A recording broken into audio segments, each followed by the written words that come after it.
when I asked Michael, what would you like me to speak about? He said, whatever excites you. And I said, but there's so many things that excite me. There's Allotex, there's the light adjustable lens, there's new lenses. And he said, no, do something that most people probably are not aware of. So something that I really like that is this new KeraNova Femto Matrix. And it fits the bill because it's currently undergoing clinical trial. It's in the very early phase of clinical trial. And hopefully we're going to be involved with the clinical trial later this year. But I want to share with you why I think this really has a place. These are my financial disclosures. And up until last year, I was a member of the scientific advisory board for KeraNova, but due to conflicts with, I couldn't continue, unfortunately. But it doesn't mean I don't love the technology. I still love the technology. So why KeraNova now, and why now, choose femto cataract as a topic when so many people are suggesting it mightn't be any better than regular phaco? So I'm going to ask a few questions. One is, has femto cataract had the anticipated success? And I guess if we're really honest about it, we'd probably say no. The uptake is still quite limited, although those who use it are using it more and more. So what's different about KeraNova? Why am I excited about this? And why I think it's just a question of time and femto cataract will become a lot more common. So the way femto cataract works for most people today is often there are two theaters involved, one for the femto, one for the phaco. There are often two surgeons, someone doing the femto, someone doing the phaco. The patient often has to move, or the trolley has to move.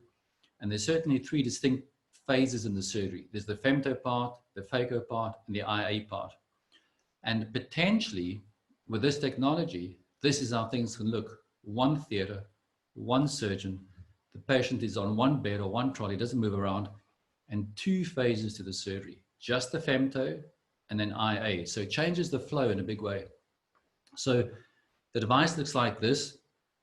It's very, very high technology. It's got a robotic arm that in fact is the ROSA arm of neurosurgery. So it's even more advanced than Da Vinci. It's got in the laser head, it's got a real-time OCT. Then it has an onboard, all the fluidics, IA, and a phaco.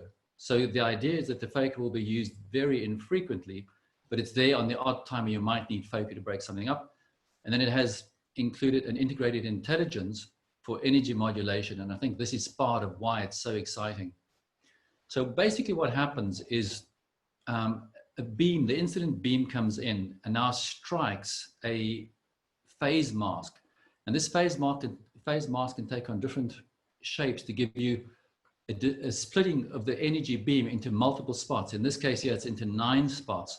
So you've taken one pulse and suddenly created 9 pulses out of it with the same energy. And that's what the phase mask does. And that's why it allows one spot to be multiplied multiple times. So if you look at the spots over here, the device, the example I'm showing you now is applying 6 spots per pulse. So one pulse gives you 6 spots, 2 pulses gives you 12 spots. And if you're doing 5 pulses, you're getting 30 spots.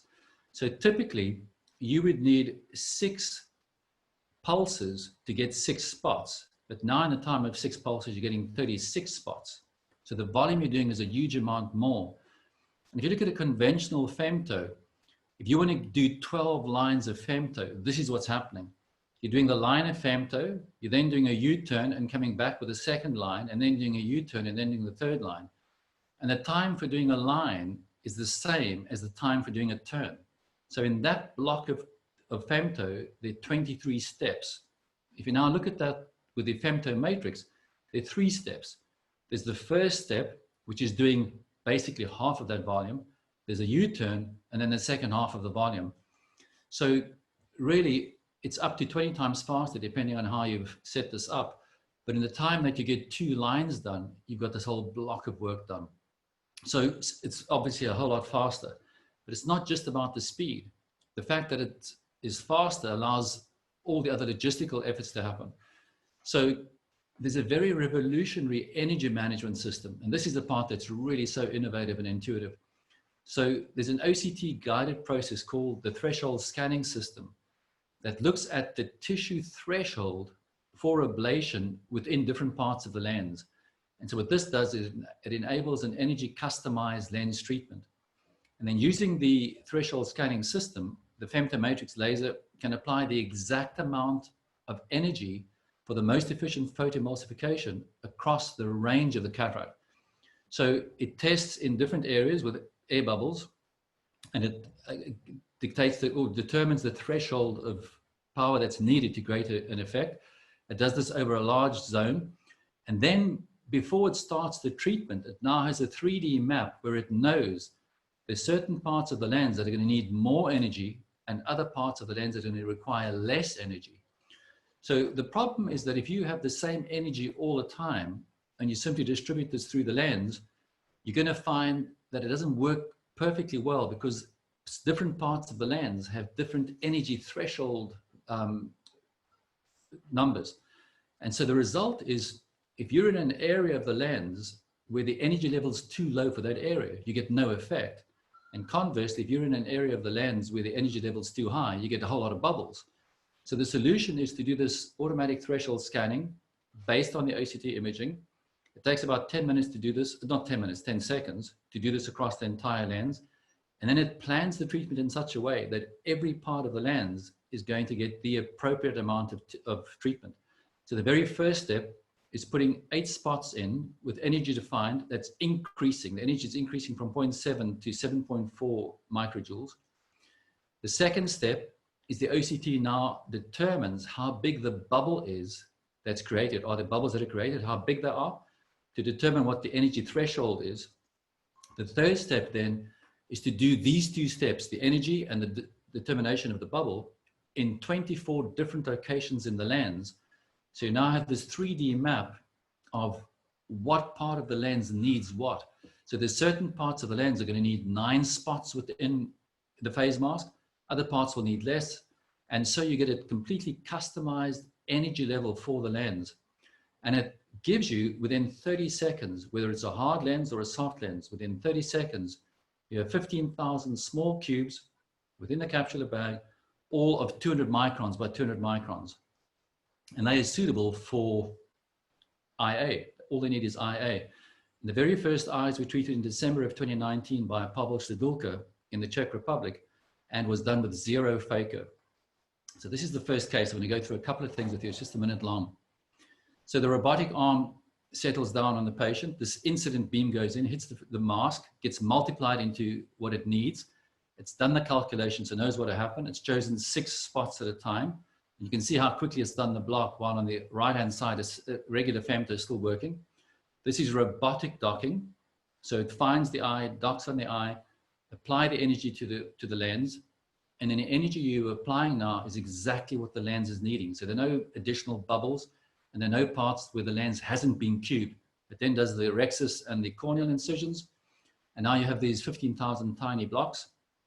And because they've all been broken up, whether they're soft or hard, is they simply aspirate. And you'll see in the live image, taking some time just to get through the initial break.